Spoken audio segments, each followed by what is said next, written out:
போடா விஜய், போடா விஜய் மகனே, போடா விஜய், ஏய் விஜய், போடா விஜய். லூசுரா, லூசு இல்லனே, மென்டல். விஜய் மாதிரி பேசிட்டு இப்படி விஜயோ அப்படி சொல்லி திரிகிற பைத்தியமா நடிக்கிறார் சார். ஆயிட்டானா? போடா விஜய், போடா விஜய் மகனே, போடா விஜய், ஏய் விஜய், போடா விஜய். விஜய் மாதிரி பேசிட்டு இப்படி விஜயோ. அதிமுக ஆதரவாளரும் திமுக எதிர்ப்பாளருமான திரு கிஷோர் கே சாமி அவர்கள். வணக்கம் திரு கிஷோர். வணக்கம். அவனை செத்தங்கடா, அவன் உங்ககிட்ட மாட்டலடா, நீங்க தாண்டா அவங்கிட்ட மாட்டிருக்கீங்க. அதிமுக பாஜக கூட்டணி உடைந்து விட்டது, கிரவுண்ட்ல நம்பலன்றாங்க திரு ஸ்டாலின் அவர்கள் சொல்றாரு. ஸ்டாலினுக்கு முதல்ல கிரவுண்ட்ல என்ன நடக்குதுன்னு தெரியுமா? எந்த கொம்பனும் குறை சொல்ல முடியாத அளவிற்கு ஆட்சி நடத்தி கொண்டிருக்கிறார். மட்டமான ஆட்சி, புறம்போக்குங்களா, விடியாத ஆட்சி, மயிர் மட்ட ஆச்சானுங்களா? ஒன்னும் கிளிக்கலங்க.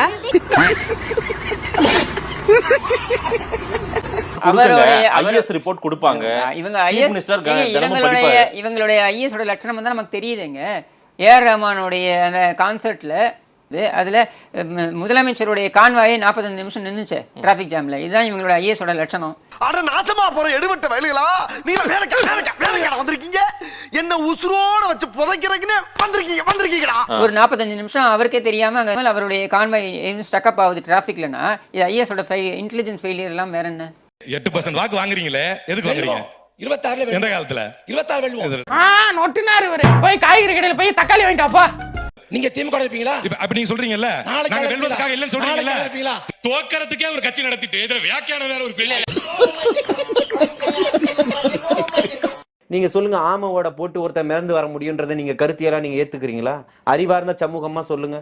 விட்டு கேளு, நான் எப்படி நல்லவனா இருக்கேன்னு கேளு. அதை விட்டுட்டு இந்த பேப்பர் ஒரு போட்டு உசுர வாங்குறே திரியானுங்க, செத்த பயிலுல நார பயிலுலா. நெறியாளரா பாருங்க, ஒரு சாதாரண ஒரு பொது வெகுஜன மக்களா நீங்க சொல்லுங்க, ஆம ஓட்ட ஒருத்தன் போட்டு அதுல உட்கார்ந்துகிட்டு பரிசல் மாதிரி வர முடியுமா? தன்னுடைய இனத்தை காக்கணும்னு போராடக்கூடிய ஒரு போராளிய சட்னியை நான் எத்தனை தடவை தொட்டு நக்குனேன்னு ஒருத்தரை விட்டு எழுத சொன்னாரு அப்படின்னு சொன்னா, அவரை பத்தி எவ்வளவு ஒரு கீழ்த்தனமான ஒரு விஷயத்தை இவர் கட்டமை. சல்லித்தனமான மனுஷன் நீ. என்ன வேலை பார்ப்பான்னு தெரியாதுன்னு நினைக்கிறியா? ரொம்ப தப்பு கோபால். ஆண்டன் பாலசிங்கத்துக்கு கொடுக்காத ஒரு முன்னுரிமை இவருக்கு கொடுத்துட்டாரா? என்ன அவ்வளோ பெரிய தேசிய தலைவரா இவரு? நீ என்ன அவ்வளோ பெரிய அப்பாட்டாக்கிறா இல்ல அவ்வளோ பெரிய அப்பாட்டாக்கிறான்னு கேக்குற. நீங்க சொன்ன அத்தனையுமே, ஈழத்தை பத்தி சொன்னது அத்தனையுமே புழுகு மூட்டைகள். இத பத்தி பேசுவாரா சாட்டை? இத பத்தி விவாதிப்பாரா? சாம்பார் அப்ப எனக்கு ஒரு பெண்ணிய பத்தியான கருத்தியலை உங்க தலைவர் எப்படி பொதுவெளியில முன் வச்சாரு? இந்த சோளக்காட்டுல கொண்டு போய் கெடுத்துட்டேனான்னு கேட்டாரு.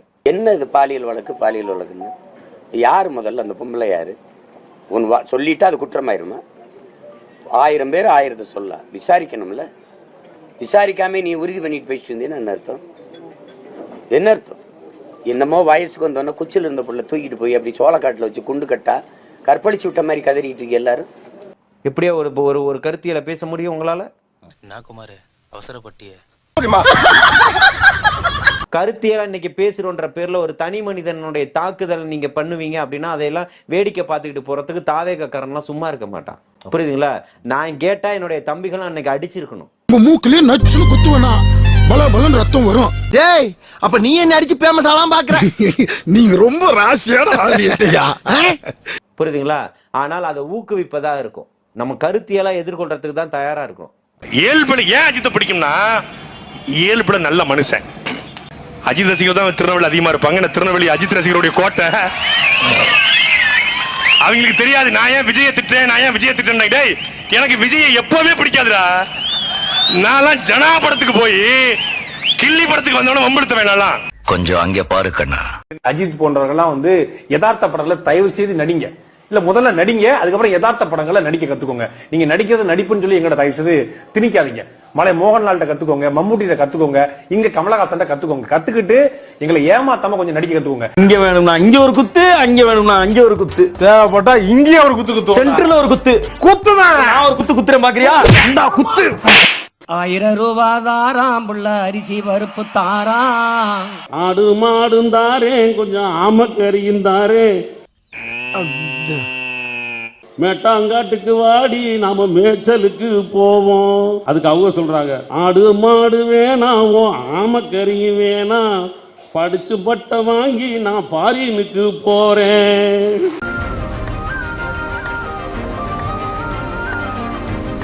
அண்ட புழுக மாறேன், உனக்கு அரிசி கப்பலும் தாரேன், ஆம ஓட்ட திருப்பி நான் படகு ஓட்ட போறேன். அரிசி கப்பலும் வேணாம் உன் அண்ட புழுகு வேணாம், வளசரவாக்கம் ஸ்டேஷன் சொல்லுவோம் வண்ட வளர்த்தானா. என்ன சிரிப்பு ராஸ்கல், என்ன சின்ன பிள்ளைத்தனமா இருக்கு. கைஸ் நம்ம கூட கேகே சார் இருக்காரு. கேகே சார் சொன்னா நீங்க எல்லாருமே கேட்பீங்க. கேகே சார் எங்களுக்கு ஏதாவது மோட்டிவேஷன் சொல்லுங்க சார். என்ன பண்றீங்க வாழ்க்கையில? சார் நாங்க வந்து 200 ரூபா சம்பாதிக்கிற உடன்பிறப்பா இருக்கோம் சார். இது ஒரு பழப்பா, வேற ஏதாவது உருப்படியா பண்ணலாம்ல. சாப்பாடு இப்படி விட்டும் ஏதாவது உருப்படியா பண்றதுக்கு வழியை பாருங்க. உழைச்சி சாப்பிடுங்க சரியா? காலைல ஏதாவது சாப்பிட்டீங்களா? வீரன் குடிச்சேன். அப்புறம் எங்கேருந்து உருப்பிடுறது? உடம்பெருப்பான உளுத்தம் பருப்பு மாதிரியே இருந்தா அப்படியே. அப்புறம் என்ன படிக்கிறீங்க? முரசொலி. நான் தான் வணங்காம போயிட்டேன், நீங்களும் அந்த முரசொலியை படிச்சு தான் வணங்காம போனோமா? உருப்பிடுறதுக்கு வழியை பாருங்கப்பா. வேற ஏதாவது பண்ணுங்க. என் குடும்பத்துல தான் எவனும் உழைச்சி சம்பாதிச்சது சாப்பிட்டது இல்லை. நீங்களாவது உழைச்சி சம்பாதிச்சு சாப்பிடுங்கப்பா, உடம்புல ஒட்டும். சரி, உங்களுக்கு என்ன வரணும்? கருணாநிதியா வரணும். ஐயோ, திருட்டு பயலா வரதுக்கா இவ்வளவு பாடுபடுறீங்க? நான் உதயநிதியா வரணும். பிஞ்சிலே பழுத்துருச்சு, இதெல்லாம் ஒன்றும் பண்ண முடியாது. ஓகே, வரட்டா? Thank you KK sir.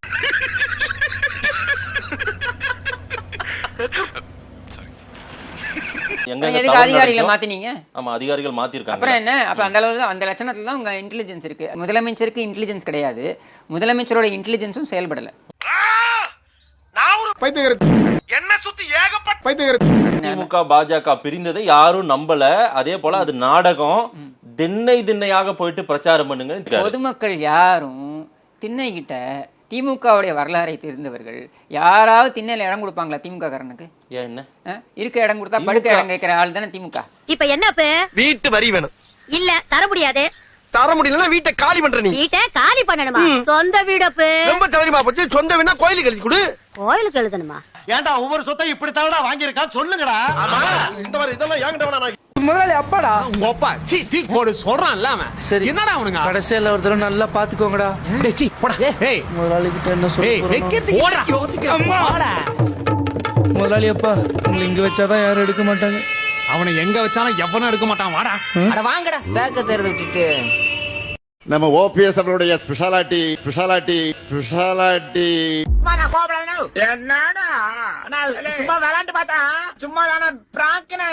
என்னன்னு கேட்டா எப்பவுமே சிரிச்ச முகமாகத்தான் இருப்பார்.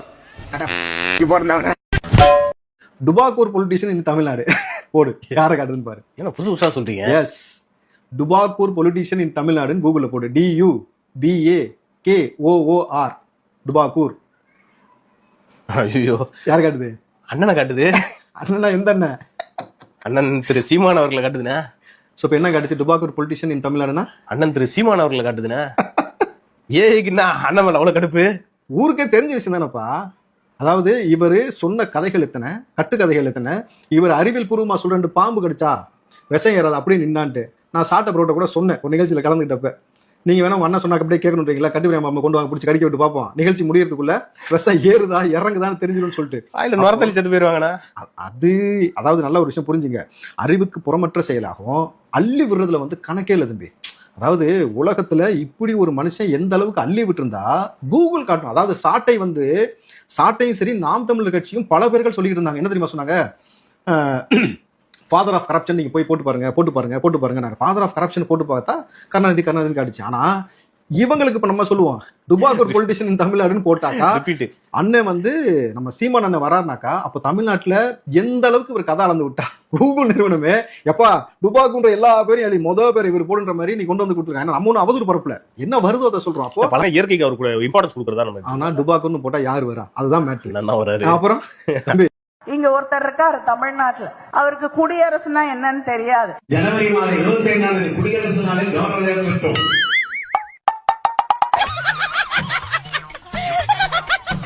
ரிப்பப்ளிக்னா என்னன்னு தெரியாது. அதே போல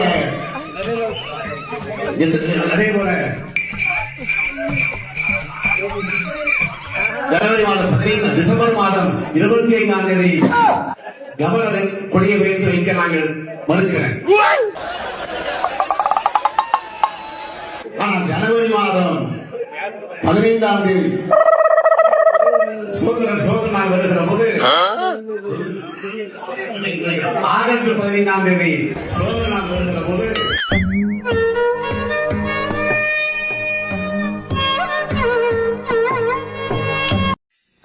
வரண்டா சின்னசாமி. சரிடா.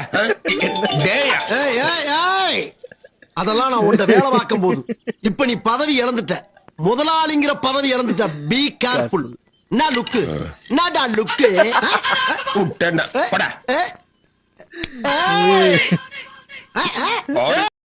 போடா விஜய், போடா விஜய் மகனே, போடா விஜய். ஏய் விஜய், போடா விஜய். விஜய் மாதிரி பேசிட்டு இருக்காங்க. இப்படி விஜயோ, போடா விஜய், போடா விஜய் மகனே, போடா விஜய். ஏய் விஜய், போடா விஜய். விஜய் மாதிரி பேசிட்டு இருக்காங்க. இப்படி விஜயோ.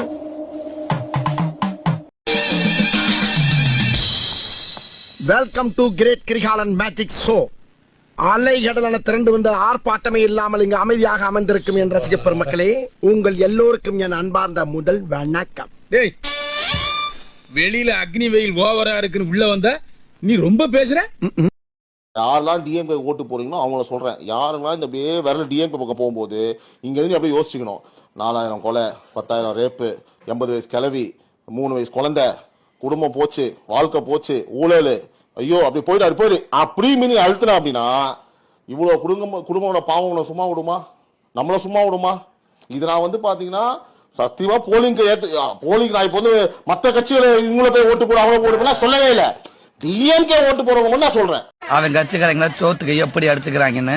சோத்துக்காக அடிச்சுக்கிறது அந்த கட்சிக்காரங்க இல்ல மாமா, நம்ம கட்சிக்காரங்க. ஐயோ 25 வருஷமா காப்பாத்தின கட்சி கொடியை போட்டு சாப்பிடுறாங்களே.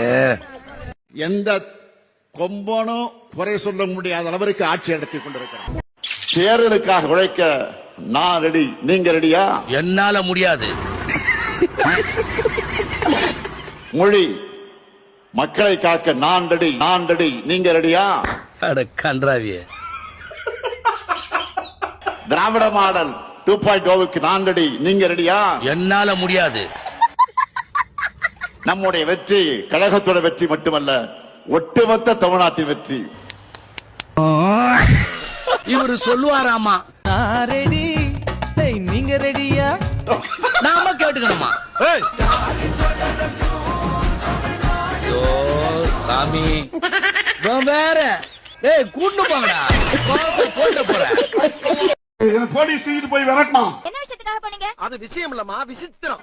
என்ன போலீஸ் தூக்கிட்டு போய் நடுராத்திரில நவீன் லாட்ஜில உட்கார வச்சுக்கிட்டு இந்த மதம் கொண்ட யானைய வண்டி போட வச்சு நீ நினைக்கிற மாதிரிலாம் ஒண்ணு இல்ல.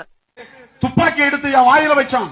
இந்த கருந்தலுடைய கொடுக்க கேவலம் ஒரு கத்திரிய வச்சு கட் பண்ணிட்டானுங்க. கொடுக்க மாட்டேனா? துப்பாக்கி எடுத்து என் வாயில வச்சான். சொல்லுங்க சார். மடப்பட பேசிட்டு இருக்கும்போது மைக்க கொண்டாந்து வாய்க்குள்ள வரீங்களா? 1000 ரூபாய் பொங்கல் கொடுக்கணும், 5000 கொடுக்கணும், இலவச வேட்டி சேலை கொடுக்கணும், வெல்லம் கொடுக்கணும், அரிசி கொடுக்கணும், ஒரு முளை கரும்பு கொடுக்கணும். நீங்க என்ன கொடுத்தாலும் நாங்க வாங்கிக்குவோம். நாங்க போடுற ஓட்டு விஜய்க்கு தான். நீங்க என்ன கொடுத்தாலும் நாங்க வாங்கிக்குவோம். நாங்க போடுற ஓட்டு விஜய்க்கு தான். ஒரு கயிறும் கொடுக்கணும், தூக்குல போய் தொங்கி சாகுறது. சாவும்ல செத்த பையில நீ நலமா இருந்தா ஒளிஞ்ச எனக்கு பத்தி நீ சாவும்ல செத்த பையில.